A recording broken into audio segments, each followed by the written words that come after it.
Hello everyone! So, to history buffs, historical costumers, or historical fashion fans, or my friends who just like to learn random facts, today I will be talking about the iconic and controversial Plague Doctor mask. You will see me looking down this direction quite a bit. This is where my script is, to make sure I don't leave out anything important.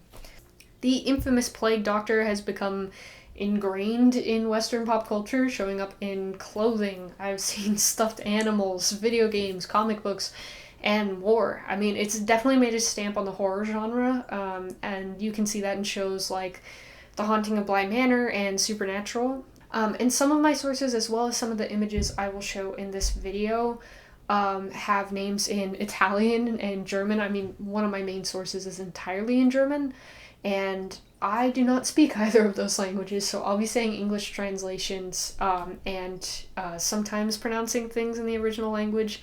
Please forgive me if my pronunciation is absolutely garbage, which it probably will be. There's a misconception that Plague Doctor masks were this sort of like phenomenon of the Middle Ages, which would place it sort of during the Black Death in the 1300s. I personally think the misconception has to do with sort of Western society associating that time period most closely with Yersinia pestis, which is the plague. But there's not a single record of the Plague Doctor mask or getup prior to the 1600s.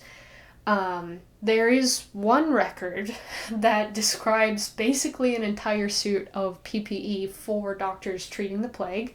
And this quote that I'm going to read is translated from French, so it's not going to be entirely accurate, and I have cut out some parts just to shorten it a bit.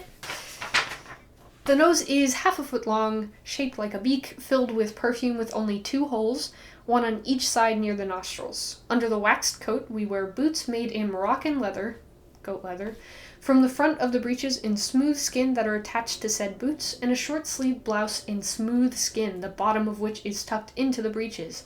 The hat and gloves are also made of the same skin, with spectacles over the eyes. So, how were these masks intended to work? So for a number of centuries, the leading theory as to how disease would spread was through Miasma Theory.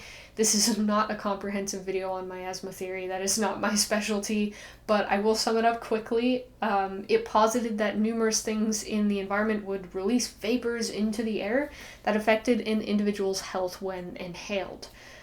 Doctors would then combat the bad vapors by creating good ones, oftentimes through burning very specific herbs, and that would sort of fight off the bad vapors. But in the situation of the plague masks, that was just by putting the herbs into the beak, and since you were breathing that in constantly by wearing the mask, that was supposed to fend off the plague.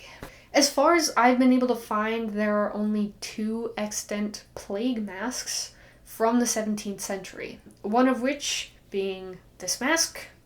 That one can be found at the German Historical Museum in Berlin, and the other, being this mask, can be found at the German Museum of Medicine History in Ingolstadt. I hope I'm saying that correctly. So I will henceforth be referring to this one as the GHM mask and this one as the GMMH mask going forward. As I said, the Plague Doctor masks are controversial. Why?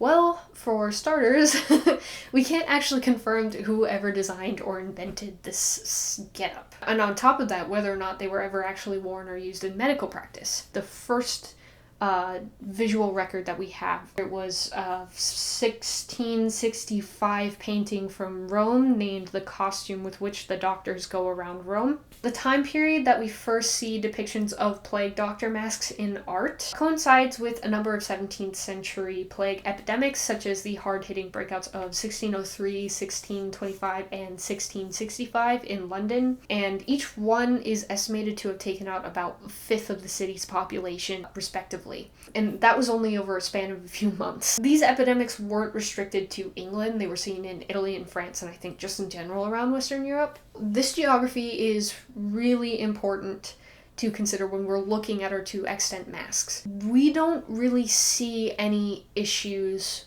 with the plague in Central Europe at the time when these masks are dated to. Then again, we can't confirm where exactly the mask came from, Both were acquired at auctions in Germany and Austria, but before that, it's a complete mystery as to the origins of these masks, where they were found, how they made it to Germany and Austria. We have no idea.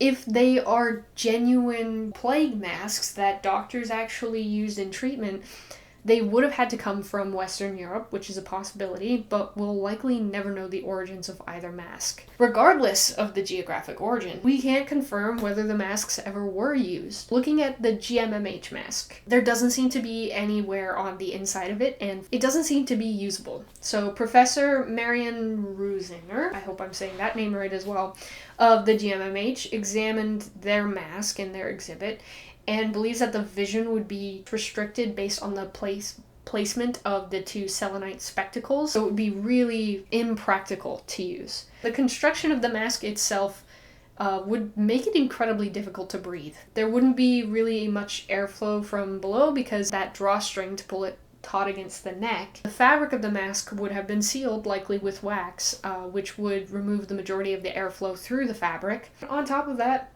there are no holes in the beak. There's no holes in the beak on either side of the nostril to let air in, so you don't really have airflow at all in this mask. Professor Ruisinger also looked at the Gmh mask, which seems slightly more practical than the previous mask. And it does have signs of wear on the inside, and there are air holes present in the beak, although the spacing of the selenite goggles still seems to be oddly far apart. Regardless, Professor Ruisinger is very skeptical that this one was used for plague protection either, because the maker chose to use velvet.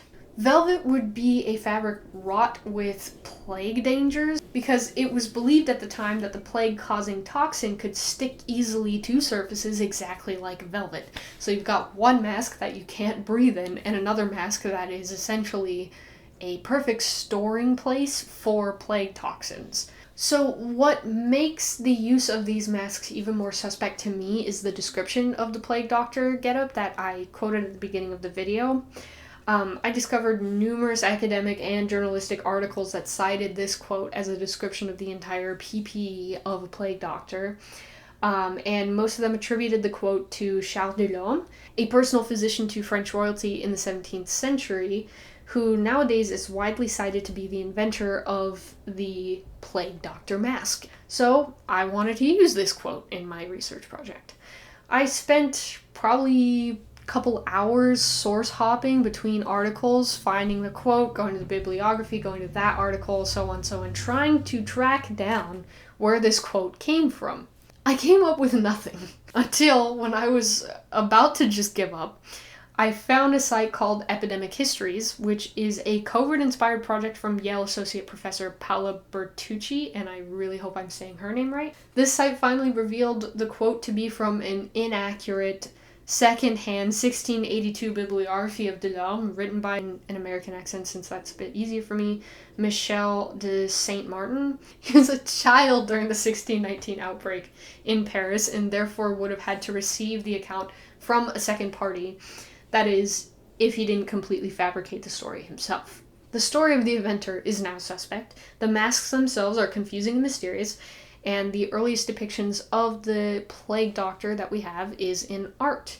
In Professor Bertucci's Epidemic Histories, she mentions the possibility that the masks could be based in commedia dell'arte, which is a form of exaggerated masked acting that originated in Italy and was often used for satire. This entire genre of theater utilizes archetypal characters such as the lovers and the fool. So the fool will have a specific kind of mask model that's consistent around the troops with slight variations, and they'll have a specific kind of physicality that they use on stage.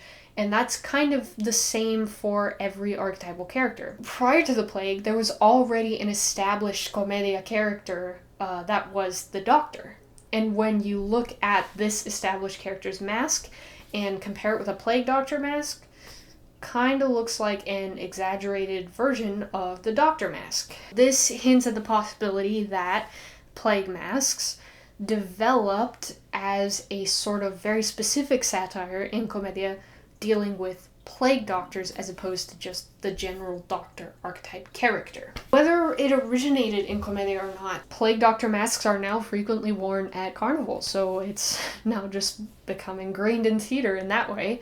I'm personally inclined to believe that the plague doctor masks were a sort of potential medical fad that didn't actually catch on, but once one artistic rendering was made, it sort of just spread like wildfire as iconography to associate with the plague. Or perhaps they were simply completely fictional, invented by an artist that once spun through the rumor mill turned into, oh, this is medical fact as to what they used. Either one of my theories would work with Ruisinger's theory that the plague doctor image in Central Europe was built up into a sort of propaganda about the superiority of German healthcare over that of Western European countries. Perhaps the masks were brought to or constructed in Central Europe as part of that kind of a campaign. My line of reasoning is that with the number of plague-related sites that have been studied already, there should be more extant masks, as if they were used by every doctor, if that was the standard. There should be more. There's always the possibility that we just haven't found more yet, but even if we do, I find it highly unlikely that we'll uncover enough to suggest that wearing them was a widespread practice. The only potential explanation I could come up with as far as the lack of masks in the archaeological record would be that maybe it was common practice to burn them after use to prevent, spread, and that would leave any remains of masks unrecognizable to archaeologists and historians. But if it was also common practice to make them with materials that the toxin supposedly wouldn't really stick to easily, I don't see how they would have reason to burn them. We have accounts of the recommended way to treat plague victims and the recommended way to dress in this whole, account of plague doctor getup.